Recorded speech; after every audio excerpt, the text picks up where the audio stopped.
பூமியில் நேராக வாழ்பவர் எல்லோரும் சாமிக்கு நிகரில்லையா? பிறர் தேவை அறிந்து கொண்டு வாரி கொடுப்பவர்கள் தெய்வத்தின் பிள்ளை இல்லையா? உன்னை அறிந்தால் உன்னை அறிந்தால் உலகத்தில் போராடலாம்.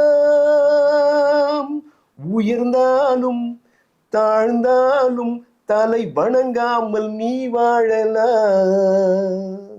தமிழ்நதி நேயர்களுக்கு அன்பான வணக்கம். நமது பொன்மனச்செம்மல் புரட்சி தலைவர் எம்ஜிஆர் அவர்கள் 1977 முதல்வராக பதவியேற்ற போது படித்தவர்களும் வசதி படைத்தவர்களும் இவர் எப்படி ஆள போறாரு, இவருக்கு என்ன தெரியும், இவர் ஒரு நடிகர் தானே அப்படின்னு சொல்லி பேசினதெல்லாம் என் காது கூட நான் நிறைய கேட்டிருக்கேன். ஏன் உங்களுக்கே தெரியும், இப்படிப்பட்ட ஒரு கருணையுள்ள த பெஸ்ட் அட்மினிஸ்ட்ரேட்டர் யாருமே இல்லை அப்படின்னு சொல்லிட்டு இன்றைக்கு பேசிக்கொண்டிருக்கிறார்கள், நாளையும் பேசுவார்கள், எப்போதும் பேசிக்கொண்டிருப்பார்கள்.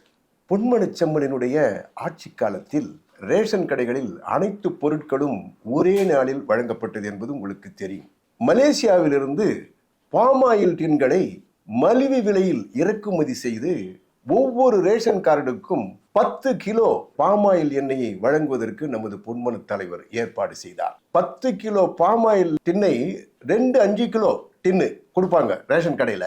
அதை வாங்கி 2 கிலோ தன்னுடைய குடும்ப உபயோகத்திற்காக வைத்துக்கொண்டு 8 கிலோ பாமாயில் எண்ணெயை வியாபாரிகளிடம் விற்று அதன் மூலம் வருகின்ற பணத்தை கொண்டு 20 கிலோ அரிசியை வாங்கி 3 வேளையும் வயிறார உண்டார்கள் நமது தமிழக மக்கள். இதை நுகர்பொருள் வாணிப கழகத்தில் பணியாற்றிய அதிகாரிகள் நமது பொன்மன தலைவரிடம் சென்று, ஐயா 10 கிலோ பாமாயில் நம்ம கொடுக்குறோம், அதுல 2 கிலோ போக 2 கிலோ மட்டும்தான் அவங்க குடும்பத்துக்கு பயன்படுத்துறாங்க, 8 கிலோ வெளி மார்க்கெட்ல வித்து பணமாக்கிறாங்க அப்படின்னு சொல்லி போய் தலைவர்கிட்ட சொல்றாங்க. அப்போ நமது தலைவர் சொல்றாரு, இந்த விஷயம் எனக்கு ஏற்கனவே தெரியும்.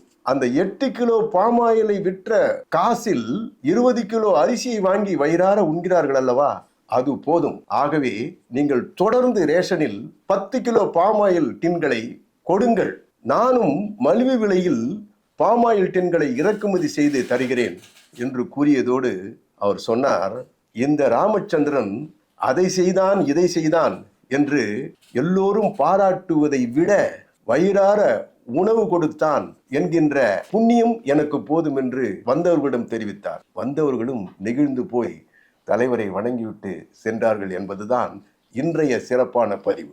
அடுத்த பதிவில் சந்திக்கலாமா? நன்றி, வணக்கம்.